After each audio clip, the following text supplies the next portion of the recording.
Today, we're journeying back in time, over 1500 years, to a misty, mysterious island that would one day become England.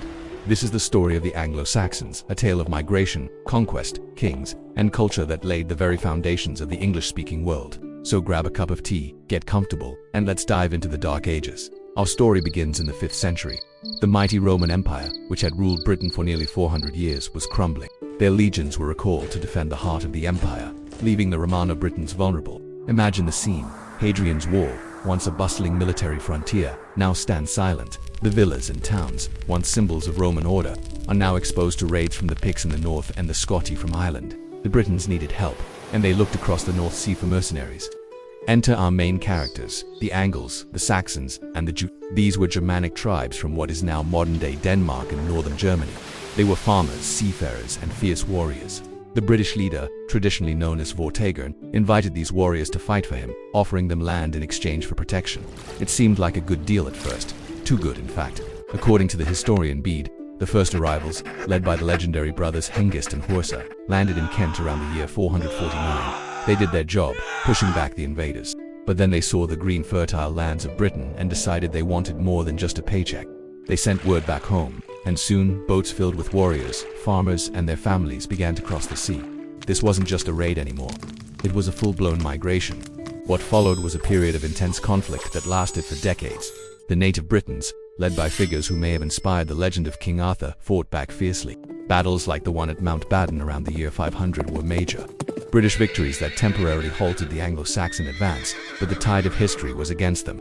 Over time, the Anglo-Saxons pushed the Britons west, into the areas we now know as Wales, Cornwall, and Strathclyde. As the dust settled, the Anglo-Saxons established their own kingdoms. This wasn't a single, unified country.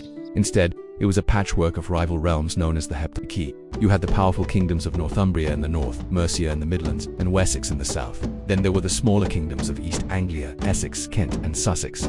Each kingdom had its own king, its own laws, and its own ambitions. Life was a constant struggle for power, with kings battling for dominance and the title of Bretwalda or Breton ruler. So, what was life like for an ordinary Anglo-Saxon? Most people were farmers, living in small villages made of wood and thatch.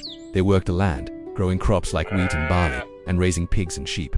Their lives were governed by the seasons and a strong sense of community and loyalty to their local lord. They spoke Old English, a language that sounds very different from modern English but is its direct ancestor. Words we use every day like house, woman, loaf, and earth come directly from them. Their culture was rich and vibrant.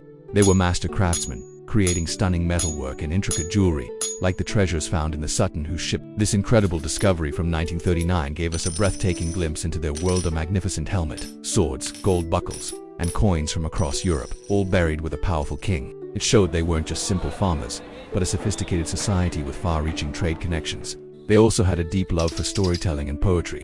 Epic poems like Beowulf were recited in mead halls by firesides. These weren't just entertainment, they were a way of passing down history, celebrating heroes, and exploring themes of courage, loyalty, and fate. In their original pagan religion, they worshipped gods like Woden, the chief of the gods, and Thunna, the god of thunder. Sound familiar? Yes, we get our words Wednesday and Thursday from them. But this world was about to be transformed by a new force, Christianity. In 597, the Pope sent a missionary named Augustine to the Kingdom of Kent. He successfully converted King Ethelbert, and from there the new faith began to spread. It wasn't always a smooth process. It was a battle of ideas, with pagan traditions often blending with Christian beliefs. Monasteries became new centers of power and learning.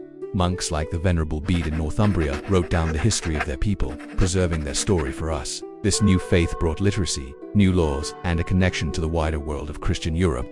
Just as the Anglo-Saxon kingdoms were beginning to find some stability and a shared Christian identity, a new terror appeared on the horizon.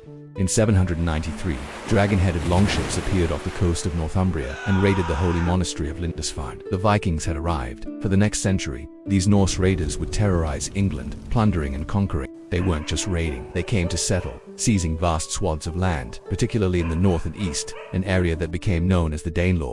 The Viking onslaught nearly wiped out the Anglo-Saxon kingdoms one by one. Northumbria, Mercia, and East Anglia fell. By the 870s, only one kingdom was left standing, Wessex, led by a king who would become one of the most famous figures in English history, Alfred the Great. Alfred was a remarkable man. He was a scholar and a soldier. He fought the Vikings to a standstill, securing his kingdom and drawing a line against their expansion. He negotiated a peace treaty that formally recognized the Danelaw, but he did more than just fight. He rebuilt his kingdom, reformed the army, built a navy, and established fortified towns called burhs. Most importantly, he promoted education and the English language, translating important Latin texts himself so his people could read them.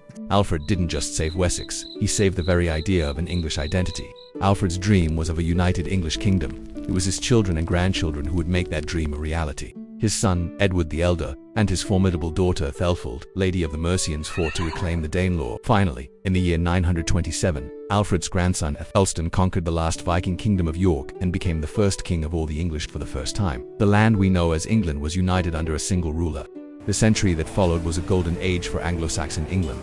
It was a wealthy, well-governed, and culturally vibrant kingdom. But history, as always, had another twist in store. In 1066, King Edward the Confessor died without an heir, triggering a massive succession crisis.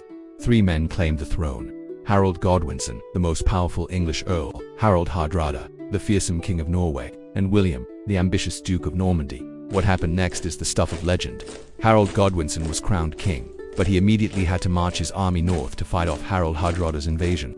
He won a stunning victory at the Battle of Stamford Bridge, but just 3 days later he got the news that William of Normandy had landed on the south coast. Exhausted, Harold's army marched 250 miles back south to confront the Normans. On October 14, 1066, the two armies met at the Battle of Hastings. It was a long, brutal, and closely fought battle that raged all day. But in the end, Harold Godwinson was killed. With his death, the Anglo-Saxon resistance crumbled. On Christmas Day of that year, William the Conqueror was crowned King of England in Westminster Abbey. The Norman conquest was a turning point. It brought an end to 6 centuries of Anglo-Saxon rule. Its legacy is all around us. It's in our language, our laws, our place names, and the very idea of England itself. The foundations they laid were so strong that they survived the Norman conquest and continue to shape the world we live in today. So, the next time you speak English or walk through the English countryside, remember the Angles, the Saxons, and the Jutes, the migrants who crossed the sea, battled for a kingdom, and created a nation. Thanks so much for watching. If you enjoyed this journey back in time, please hit that like button, and don't forget to subscribe for more deep dives into history. Let me know in the comments which part of the Anglo-Saxon story you find most fascinating. See you in the next one.